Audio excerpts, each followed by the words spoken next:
안녕하세요. 마음 관제탑을 시작합니다. 모두 건강하게 잘 지내셨나요? 우리는 지금 마음에 대해 알고 이해하는 시간을 보내고 있습니다. 마음, 성격을 궁금해하는 이유는 무엇일까요? 앞전 영상에서는 감정과 공격성에 대해서 이야기를 했었습니다. 마음 관제탑을 통해 우리가 알고자 하는 것은 바로 나와 타인이 아닐까 생각합니다. 성격이나 감정을 알면 좀 더 나에 대해서 알 수 있게 되지 않을까?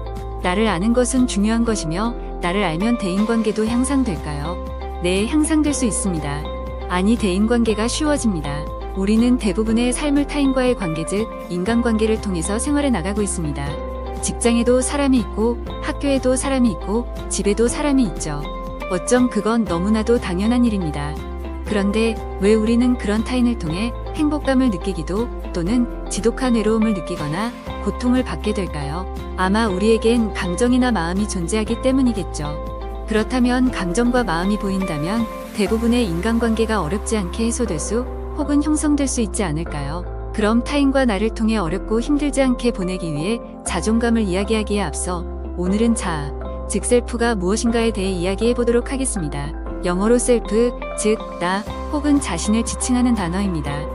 심리학에서도 매우 중요하게 생각하는 자아는 각 학자들의 이론마다 각자 다르게 표현되기도 합니다. 심리학에서 자아를 강조하는 이유는 궁극적으로는 자신을 알기 위해서입니다.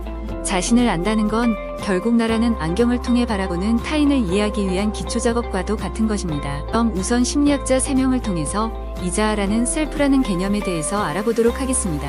첫 번째, 심리학자는 프로이트입니다. 심리학하면 가장 먼저 떠오르는 대표적인 인물입니다. 프로이트가 말한 셀프란 무엇인가? 프로이트는 우리 내면에는 이드라고 지칭한 원초아와 슈퍼에고라고 지칭한 초자, 그리고 에고라고 정한 자아가 있다고 했습니다. 이드는 욕구와 본능에 매우 충실한 녀석이고 슈퍼에고는 사회적인 통념과 도덕성을 매우 중요시하는 녀석이라고 했는데 이 사이에 바로 자아가 끼어 있다는 것이죠. 자아는 본능적이고 욕구를 중요시하는 이드와 사회적 통념이나 도덕성을 중요시하는 슈퍼에고, 사이를 조절하고 조율하는 중재자 역할을 한다고 했습니다. 그래서 자아의 역할이 매우 중요하며 또한 성격 형성의 기반이 된다고 했습니다.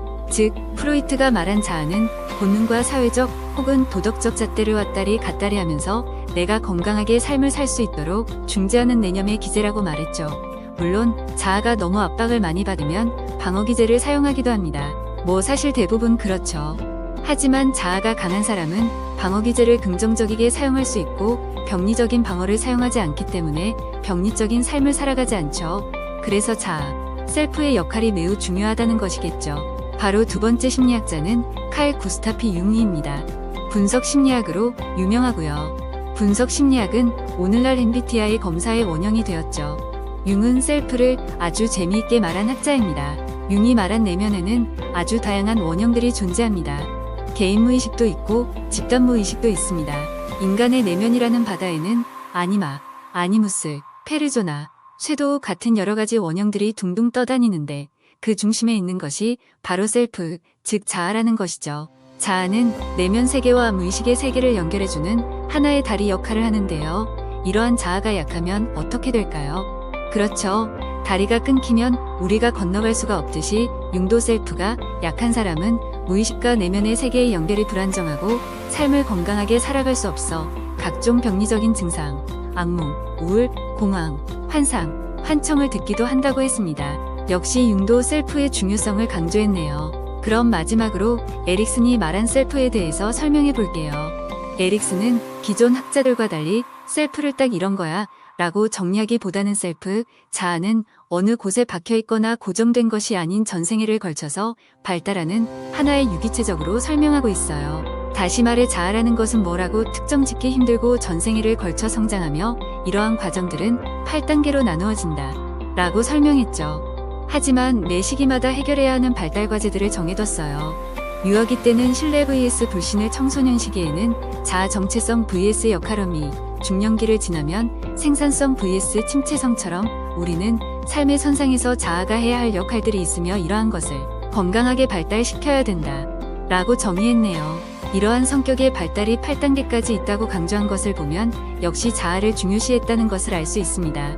물론 어떠한 것도 정답이라고 지정할 수는 없습니다.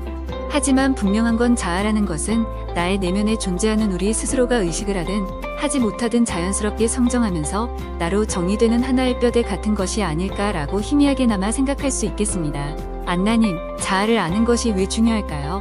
사실 자아를 안다고 해서 현실적인 부분을 모두 변화시킬 순 없습니다. 하지만 나의 내면에는 내가 겉으로 보여지는 모습이 아닌 나라는 또 다른 존재가 있다는 것은 분명히 말씀드리고 싶네요. 마치 컴퓨터 본체에 케이스가 있고 외장하드, 메모리, CPU 등이 있는데 컴퓨터를 사용하기 위해선 이 모든 것이 중요하지만 지금 현재 내가 보여지는 겉모습은 그저 컴퓨터 케이스가 흰색이다, 검은색이다, 화려하다, 그렇지 않다와 비슷한 것이라는 거죠. 자아를 잘 이해한다면 이후에 말하는 자존감이나 자아 효능감에 대해선 훨씬 쉽게 받아들일 수 있을 것이라 생각됩니다. 자, 그럼 여러분 현재 자주 선택하는 혹은 추구하는 가지고 싶은 것들이 진정한 나의 셀프가 원한 것일까요? 아님 그 주변의 셀프인 척하는 그 친구들이 원하는 것일까요? 다음 시간에는 자존감에 대해 알아보도록 할게요. 건강하고 행복한 하루 되세요.